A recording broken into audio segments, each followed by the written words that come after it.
আগের দিন কার্যের ক্লাসটা তোমরা দেখে নিও। আজকে ক্লাস 9-এ তোমাদের পাওয়ারটা পড়াবো। তো আগের দিন একটা জিনিস বলতে ভুলে গেছিলাম, এটা মনে রাখবে যে বলের দ্বারা কার্যকে আমরা ধনাত্মক কার্য বলি এবং বলের বিরুদ্ধে কার্য যেটা পড়েছিলাম সেটাকে আমরা ঋণাত্মক কার্য বলবো। আজকে হচ্ছে ক্ষমতা। তাহলে ক্ষমতা সমান হচ্ছে কার্য বাই সময়। ক্ষমতাকে আমরা পি দিয়ে লিখি, পি সমান ডাব্লিউ বাই টি। তাহলে ক্ষমতা সমান কি হচ্ছে কার্য বাই সময়। এবার যদি তোমাকে জিজ্ঞাসা করে ক্ষমতার সংজ্ঞা তাহলে আমরা কি বলবো? ক্ষমতার সংজ্ঞা হচ্ছে এই নিচেরটাকে 1 সেকেন্ড বানিয়ে দাও। তাহলে টিটা যদি আমরা 1 বসিয়ে দিই তাহলে পি ইকুয়াল টু হচ্ছে ডাব্লিউ হয়ে যাবে, যেখানে টি ইকুয়াল টু 1 সেকেন্ড। এই 1 সেকেন্ড সময়টাকে বলা হয় একক সময়। তাহলে একক সময়ে যে পরিমাণ কার্য করা হবে তাকে বলা হবে ক্ষমতা, বা এটাকে অন্যভাবে বলা যেতে পারে যে কার্যের হারকে, কার্য করার হারকে হচ্ছে ক্ষমতা বলে। আচ্ছা, ক্ষমতা স্কেলার রাশি না ভেক্টর রাশি? ক্ষমতা স্কেলার রাশি না ভেক্টর রাশি? ক্ষমতা হচ্ছে স্কেলার রাশি। তার মানে শুধুমাত্র মান আছে, অভিমুখ কিন্তু নেই। এরপরে ক্ষমতার এসআই একক। ক্ষমতার এসআই একক হচ্ছে ওয়াট। এটাকে আমরা ডাব্লিউ দিয়ে শর্ট ফর্মে লিখব। আর সিজিএস পদ্ধতিতে একক হচ্ছে আর্ক পার সেকেন্ড। এবার দেখো এইখান থেকে এই 1 ওয়াটটাকে এরকম করেও লিখতে পারি আমরা 1 জুল পার সেকেন্ড। তাহলে এটা এমসিকিউতে আসতে পারে, কেননা জুলটা হচ্ছে কার্য, ক্ষমতা সমান হচ্ছে কার্য বাই সময়। তাহলে 1 watt equal to 1 joule per second.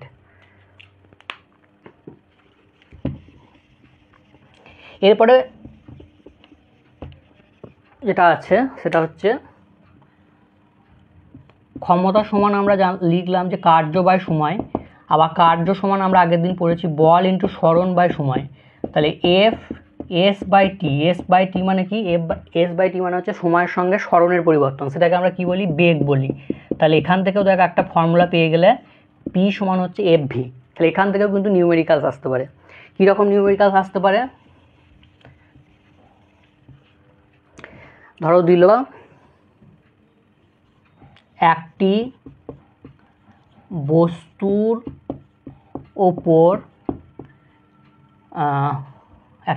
ওপর যন্ত্রের দ্বারা 10 নিউটন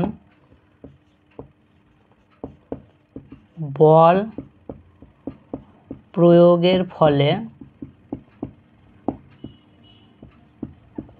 বস্তুটিতে 20 মিটার পার সেকেন্ড বেগ উৎপন্ন হয়।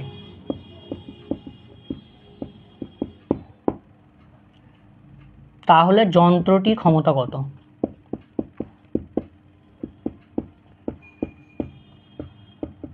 কি হবে? P equal to F V.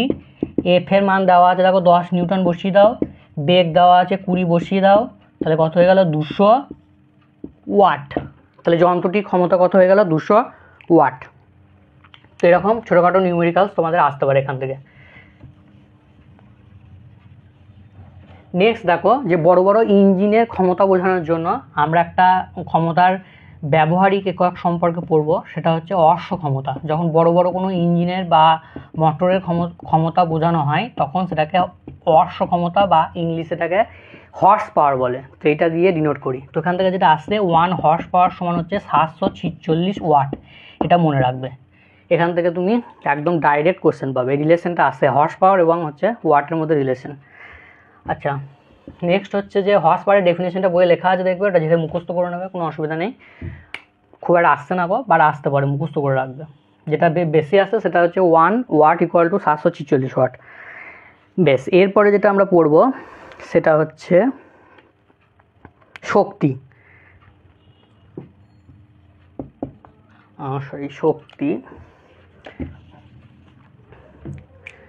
শক্তির ইংলিশ হচ্ছে এনার্জি। শক্তির মধ্যে আমাদের দুটো শক্তি পড়তে হবে, একটা হচ্ছে গতিশক্তি আর একটা হচ্ছে স্থিতিশক্তি।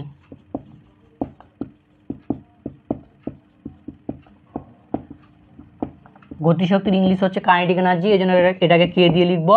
আর স্থিতিশক্তির ইংলিশ হচ্ছে পোটেনশিয়াল এনার্জি, এই জন্য এটাকে পি দিয়ে লিখবো। এবার শক্তি কাকে বলে? শক্তির সংজ্ঞা হচ্ছে কার্য করার সামর্থ্যকে হচ্ছে শক্তি বলবে।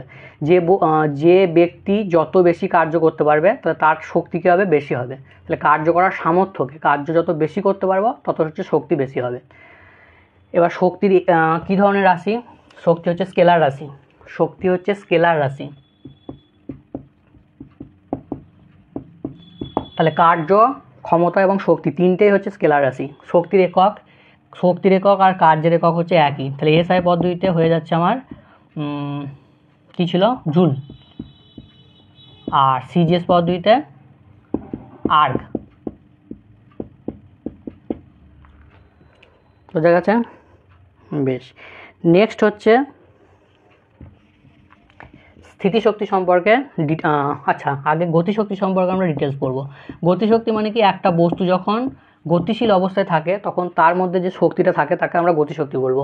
তো এর ফর্মুলাটা মনে রাখবে, হাফ এম ভি স্কোয়ার, যেখানে এমটা হচ্ছে বস্তুর ভর আর ভিটা হচ্ছে বস্তুর বেগ। তাহলে এখান থেকে একটা কোশ্চেন আসতে পারে, গ্রাফিক্যাল কোশ্চেন, যেটা তোমাদের বইয়ে কিন্তু করে দেওয়া নাই। সেটা হচ্ছে যে গতিশক্তি এবং বেগ এদের মধ্যে গ্রাফটা কীরকম হবে। তো এদের মধ্যে গ্রাফটা দেখো, এখান থেকে আমরা পাবো K equal to half M V square. তাহলে বস্তুর ভর হচ্ছে ধ্রুবক, তার মানে পুরো এই টার্মটা ধ্রুবক। তাহলে কে এর সঙ্গে ভি স্কোয়ার। তাহলে ভি স্কোয়ার টার্ম যদি থাকে তাহলে সেক্ষেত্রে গ্রাফ হচ্ছে এরকম কার্ভড, মানে বক্র হবে। এই কার্ভটাকে বলা হয় অধিবৃত্ত। এই কার্ভটার যে প্রকৃতি সেটাকে বলা হবে অধিবৃত্ত। তাহলে গ্রাফটা কিন্তু তোমরা খাতায় এঁকে রাখবে। এবার একটা আসছে এখান থেকে, যে কোনো বস্তুর যদি আমরা বেগকে দ্বিগুণ করে দিই তাহলে গতিশক্তির কী পরিবর্তন হবে। তাহলে বেগকে যদি দ্বিগুণ করে দিই তাহলে 2 স্কোয়ার, গতিশক্তি হচ্ছে কি বললাম? ভি স্কোয়ারের সঙ্গে প্রপোর্শনাল। তাহলে বেগকে যদি দ্বিগুণ করে দিই তাহলে গতিশক্তি কত বাড়বে? 2 স্কোয়ার মানে হচ্ছে 4 গুণ। তাহলে গতিশক্তি 4 গুণ বেড়ে যাবে। একইভাবে তোমাদেরকে যদি বলে যে বস্তুর বেগকে হচ্ছে 3 গুণ বাড়িয়ে দিলাম, তাহলে 3 স্কোয়ার মানে হচ্ছে গতিশক্তি 9 গুণ বেড়ে যাবে। এবার দিলে ধরো বস্তুর গতিশক্তিকে আমরা অর্ধেক করে দিলাম, তাহলে গতিশক্তির কী পরিবর্তন হবে? তাহলে বস্তুর বেগকে যদি অর্ধেক করে দিই তাহলে হাফ স্কোয়ার। তাহলে হাফ স্কোয়ার মানে 1/4। তাহলে এই যে গতিশক্তিটা আছে সেটা 4 টাইমস, মানে 4 গুণ হচ্ছে কমে যাবে। 4 গুণ কমে যাবে, মনে রাখবে। এখান থেকে এমসিকিউ কিন্তু পাবেই।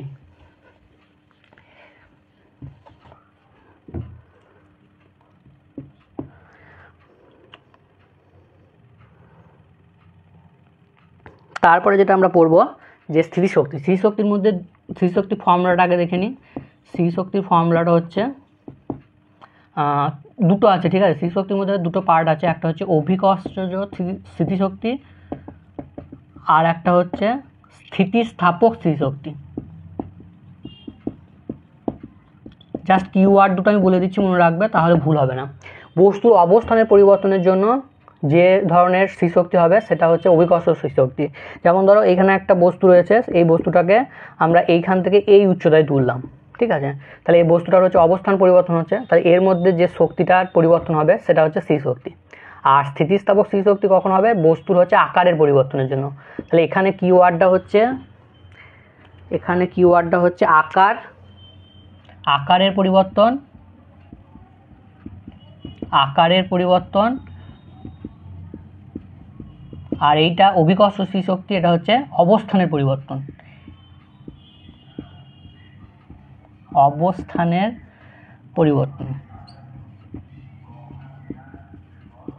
বোঝা গেছে? যেমন ধরো একটা তীর ধনুক, তো আমরা তীর ধনুকের ক্ষেত্রে কি করি, যে ধনুকের মধ্যে আমরা তীরটাকে টেনে ধরলাম, তাহলে তার মধ্যে কি শক্তি সঞ্চিত থাকবে? স্থিতিস্থাপক স্থিতিশক্তি। যেই ছেড়ে দেবো তখন সেটা গতিশক্তিতে রূপান্তরিত হয়ে যাবে।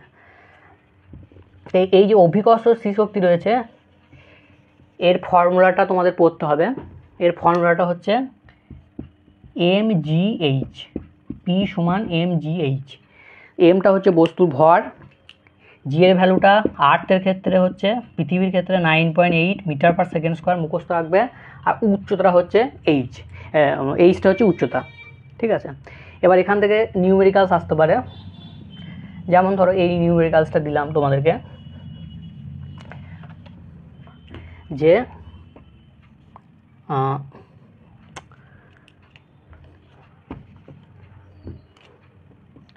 10 কেজি ভরের একটি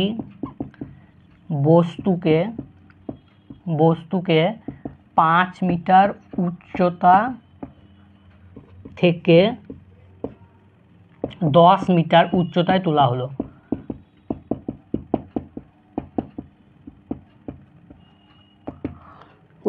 হলো।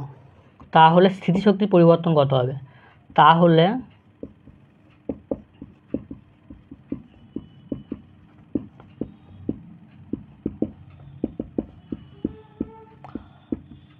পরিবর্তন কত হবে? বেশ, তাহলে এক্ষেত্রে প্রাথমিক স্থিতিশক্তিটা কত? সেটা হচ্ছে mgh, যেখানে উচ্চতাটা ছিল mgh1 লিখলাম। তাহলে প্রাথমিক স্থিতিশক্তিটা হচ্ছে mgh1 আর অন্তিমে হয়ে যাচ্ছে mgh2। তাহলে স্থিতিশক্তির পরিবর্তন কতটা হচ্ছে? p2 - p1, তার মানে হচ্ছে mgh2 - h1, h2 - h1। এবার ভ্যালুটা বসিয়ে দাও। এমটা আছে 10, জিটা আছে 9.8, আর হাইটের পরিবর্তনটা কত হচ্ছে? 10 - 5 মানে হচ্ছে 5। তাহলে এটা ক্যালকুলেশন করো, ক্যালকুলেশন করলে দাঁড়াচ্ছে 98 × 5। তাহলে 98 × 5, 5 × 8 = 40,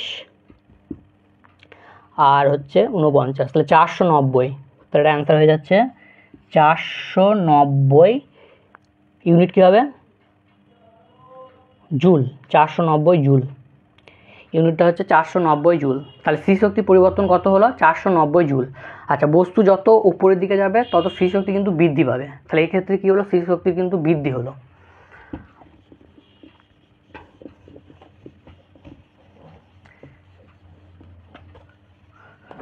এবার দেখো, আমরা শক্তির নিত্যতা সূত্রতে পড়েছিলাম যে শক্তিকে সৃষ্টি বা ধ্বংস করা যায় না, শক্তি হচ্ছে সবসময় একটা রূপ থেকে আর একটা রূপে হচ্ছে পরিবর্তন হবে। তো আমরা দেখতে পাবো, ধরো এরকম একটা বস্তুকে উপরের দিকে তুললাম, তাহলে এই বস্তুটার মধ্যে কী শক্তি সঞ্চিত হয়ে আছে? এখন স্থিতিশক্তি। যেই ছেড়ে দিলাম বস্তুটা কিন্তু স্থিতিশক্তি থেকে গতিশক্তিতে, বস্তুর যে স্থিতিশক্তি সেটা গতিশক্তিতে রূপান্তরিত হয়ে গেল। তাহলে নতুন কোনো শক্তি কিন্তু এখানে সৃষ্টি হচ্ছে না, একটা ফর্ম থেকে আর একটা ফর্মে জাস্ট রূপান্তরিত হচ্ছে। তো এটা মনে রাখবে। তারপরে তীর ধনুকের যে এক্সাম্পলটা দিলাম, ধরো তীরটাকে এরকম করে টেনে ধরে রেখেছি, তাহলে এর মধ্যে কি এনার্জি স্টোর আছে? সেটা হচ্ছে স্থিতিস্থাপক স্থিতিশক্তি। যেই ছেড়ে দেবো সঙ্গে সঙ্গে তীরটা হচ্ছে সামনের দিকে এগিয়ে যাবে, তাহলে স্থিতিস্থাপক স্থিতিশক্তিটা গতিশক্তিতে কী হচ্ছে? রূপান্তরিত হয়ে যাচ্ছে।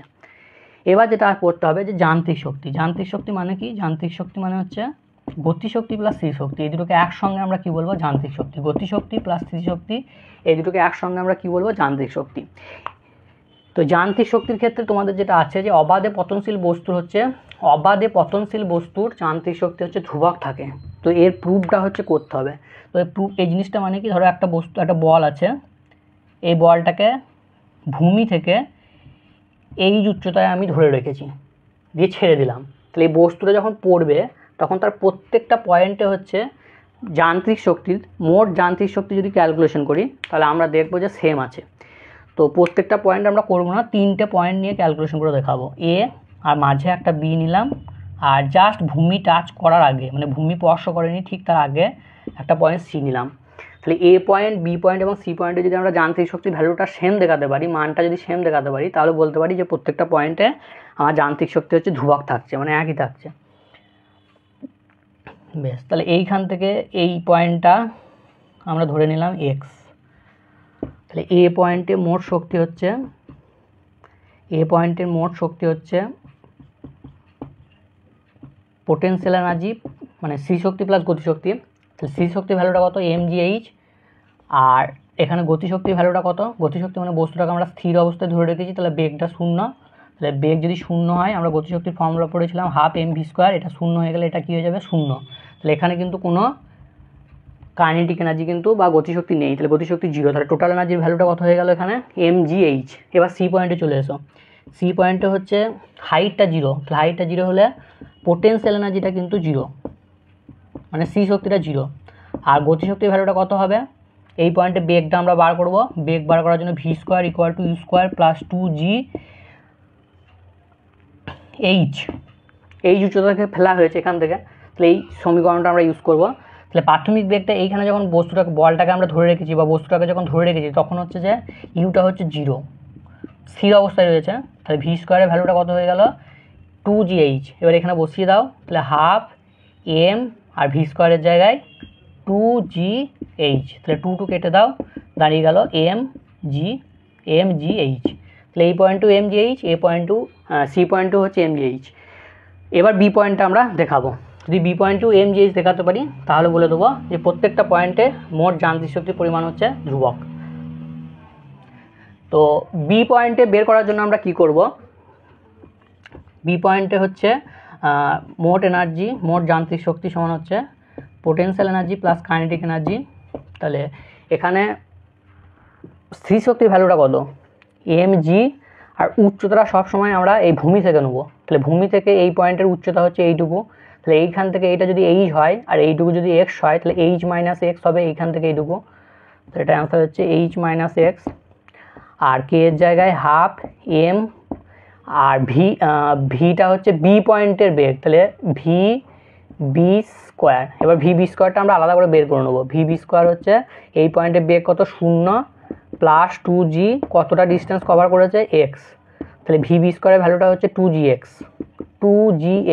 এবার এখানে বসিয়ে দাও, তাহলে mg, এটাকে ভেঙে নিচ্ছি, mgh minus mgx plus half M আর বি স্কোয়ারের জায়গায় 2gx। তাহলে এবার ক্যান্সেল করে দাও, এটা 2 কেটে যাবে, mgh minus mgx plus mgx, এটা কেটে যাবে, তাহলে পড়ে থাকলো কত mgh। তাহলে প্রত্যেকটা পয়েন্টে দেখো মোট যান্ত্রিক শক্তির পরিমাণ হচ্ছে mgh। তাহলে অবাধে পতনশীল বস্তুর যান্ত্রিক শক্তি হচ্ছে ধ্রুবক থাকে, এটা আমরা প্রুভ করে ফেললাম। আচ্ছা, আর একটা নিউমেরিক্যালস করে আজকে ক্লাসটা আমরা কমপ্লিট করে দেবো। তো তোমাদের থিওরি পার্টটা পুরো কমপ্লিট, পরের দিন কিছু নিউমেরিক্যালস প্র্যাকটিস করাবো, তাহলে এই চ্যাপ্টারটা তোমাদের একদম ফার্স্ট ক্লাস প্রিপারেশন হয়ে যাবে। তো একটা বলো, এটা বলো যে একটি বস্তুর গতিশক্তি হচ্ছে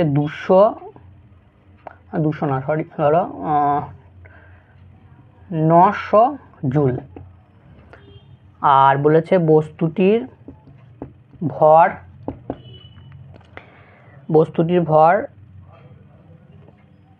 20 কেজি। তাহলে বস্তুটির বেগ কত হবে?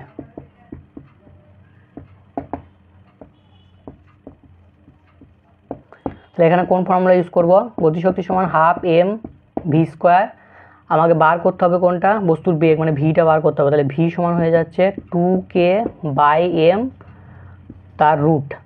তাহলে বসিয়ে দাও, 2k এর জায়গায় হচ্ছে 900 আর m এর জায়গায় হচ্ছে ভর কত দেওয়া আছে 20। তাহলে কাটো, এটা 10 0 0 কাটো, তাহলে √90। তাহলে বেগের ভ্যালুটা হয়ে যাচ্ছে √90 মিটার পার সেকেন্ড। বোঝা গেছে? তো এরকম নিউমেরিক্যালস আসবে।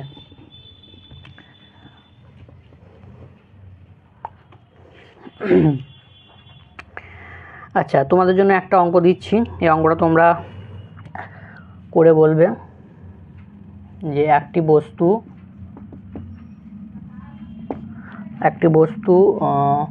6 মিনিটে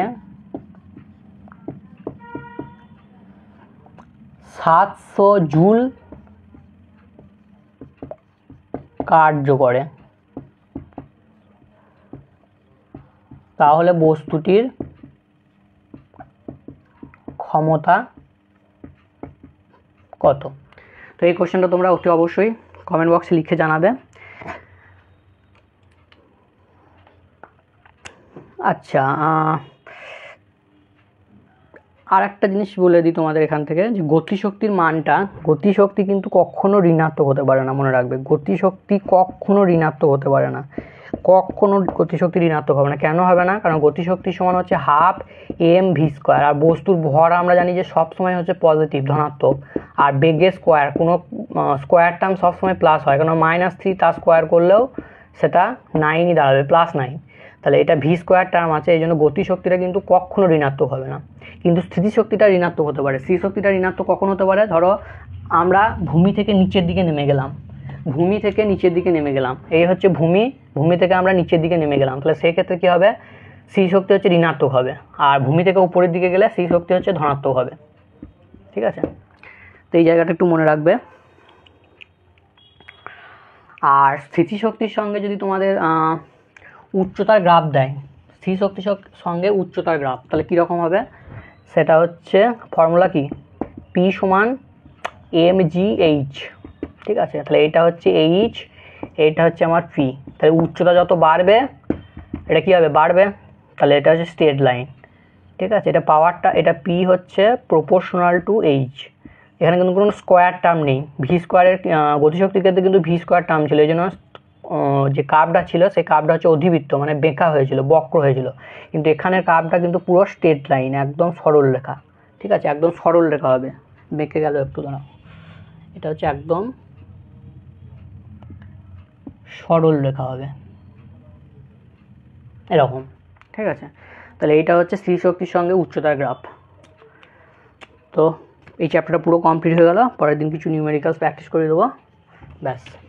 তো চলো, আজকের জন্য গুড বাই।